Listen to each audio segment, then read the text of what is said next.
their centers. So the two M are given. One, but the bigger M is for what? Mass of the Earth, while the smaller M is the mass of the object. Now the negative sign, what does it denote? The negative potential is indicative of what? Of a bound state. You understand? A bound state. Once a mass is near a light body, it is what? Trapped until something can be provided enough energy. Something can provide enough energy, you understand, to allow it to escape. Now the general form of what? Gravitational potential of mass M is what? You can now have it as what? Instead of this, you can now have it what? In the advanced form, we have a U minus integral of F, vector of F over what? dr. You understand? These are integrations, but don't let me bring you into this, because this is an advanced form of what? All what we are talking about. Now, so we are just looking at how we will obtain this formula. You understand? So if this is the actual value of what? Force times what? Distance. This particular value, you know, we are giving integral from what? Your, let's say your R naught to R1. So if you integrate the product of your force times your, the product of your force with respect to the R, we are going to have something like this. We also know that our force, normal gravitational force, is what? Gm all over what? R squared. You understand? So from here now, if we now are now to integrate properly, that is, put this value into this particular form, we are going to have something like this. U of R to give you what? Integral of what? Remember I said R naught to R1. Remember, the force, the value for force is this. So if you put minus Gm all over R squared, you understand? Then you now put your what? The R. Mind you, if you integrate, this is a constant value. This your R will definitely now give you what? 2R. You understand? Now, so this R will definitely now give you one complete R. You are integrating. This is the R. You know, in normal integration, if you have if I have 2x, if I'm to differentiate this, I'm going to have 2. How do I come about this? But in your mathematics, you understand better. If I have 2x squared, if I differentiate, I'm going to have 4x. But if I differentiate, I'm going to have, so if I'm to integrate this value back, for me to get this, what do I do? I'm going to have x0 all over x0 plus 1. Don't worry, all this value, all this might look, it might look German to you. It's not because I'm trying to write German, but it's an aspect of mathematics called differentiation and what? Integration. So there is no aspect of physics, there is no area of sciences that you want to go to except the medical field that you not really make use of advanced form. But right now, even in the medical profession, there's what we call genetic engineering, there's what we call there are so many technological / medical professionals that really require the application of mathematics. So coming back to what we are actually dealing with, if you have your what do we want to do? We want to actually determine how your what? Gravitational potential value is actually gotten. Step one, you need to understand the fact that work done, the product for work done is force times what? Perpendicular distance. So if you integrate your force with respect to what? Your radius, what do? You inject the value of your force here from your gravitational potential into what? Your integral of force here. So when you integrate, you are definitely going to have something like, because your R will definitely come as R. When you integrate, then you now cut out the 2R, that is 1 square and then 1R. From there, you are going to have minus Gm, small m, then over m. This is the actual value which we have here. Hope we get it now. So that is how the value, that is how your gravitational potential energy is actually being obtained. Escape velocity. Now for our escape velocity, what is actually escape velocity? You need to understand what escape velocity is. So escape velocity now, what is escape velocity? It is the speed that an object needs to be traveling to break free of a planet or moon's gravity and leave it without further propulsion. The speed you need to break free of the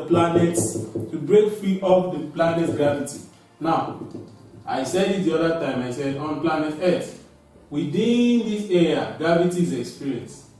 You understand? So the speed an object will need to break off this gravitational region, you understand, is what we call your escape velocity.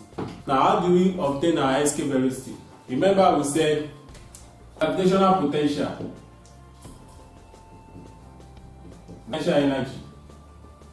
If you can recall, is given as what? GMM all over what? Just R. You get? Now, kinetic energy. Kinetic energy is given as half mv squared. Now, in sciences, the two energy can be what? Equated to each other. So you're going to have half mv squared equal to gm small m then the normal r. Hope you are getting it. So from here now, what do we do? Collect like time. So I'm making your v subject of formula. Do you understand? So if you are to bring your 2 here, you're going to have your small m cancels small m. Then you have v squared equals to 2 capital M over R. So from here your v becomes square root of 2bm over R. This is the formula for escape velocity. Remember we said escape velocity is that velocity you will need, you understand, to break off the region of what? Gravity. You understand? From planet Earth. You are in your spacecraft now, or you are an astronaut. You are embarking on a journey to the moon. Now that velocity you need to break off from the what? Gravitational region of the Earth into the space. That velocity is what we call your escape velocity. Now, for example, a spacecraft leaving the surface of Earth needs to be going 7 miles per second. Are you getting it? 7 miles per second, or nearly 25,000 miles per hour, to leave without falling back to the surface of the orbit. Share are seeing it now. Now, one reason that manned planets are difficult to explain, that a ship will have to take enough fuel into space to blast off the other planet, while the astronaut wants it to what? Go. You know what I'm trying to say there? What we're actually saying there is that different astronauts have different spaceships have different velocity required for them to actually break off this gravitational region. If you check out my chart there, you see different body. You get different area, different geographical location. You understand? We have planet Earth there now. The actual mass of planet Earth, you can see the actual mass of planet Earth is 5.89. The number of zeros there, if I'm correct, you have like 10 to the power 18. Are you seeing it? This is the actual mass of planet Earth. Now, if that's planet Earth, now the escape velocity needed, you understand? The escape velocity needed to escape from what? This planet Earth to another planet, you understand, is given as 11.2 kilometers per second. We are not saying meters now. I didn't mean it's meters. 11.2 meters per second. It will have been small. But here, imagine a spaceship or your rocket or what we call jet moving at this speed. This is what we call crazy speed. Remember, this is not 11 meters. This is equivalent to 11,200 meters per second. Very, very fast.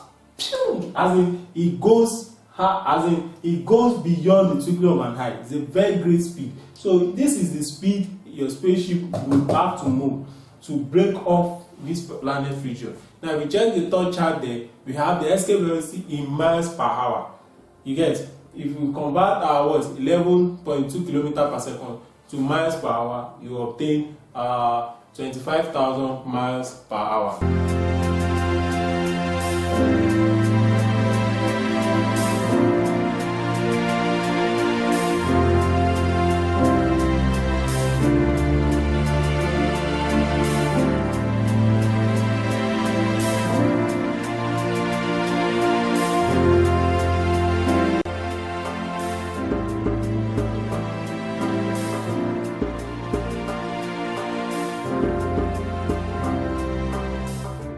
Orbit velocity.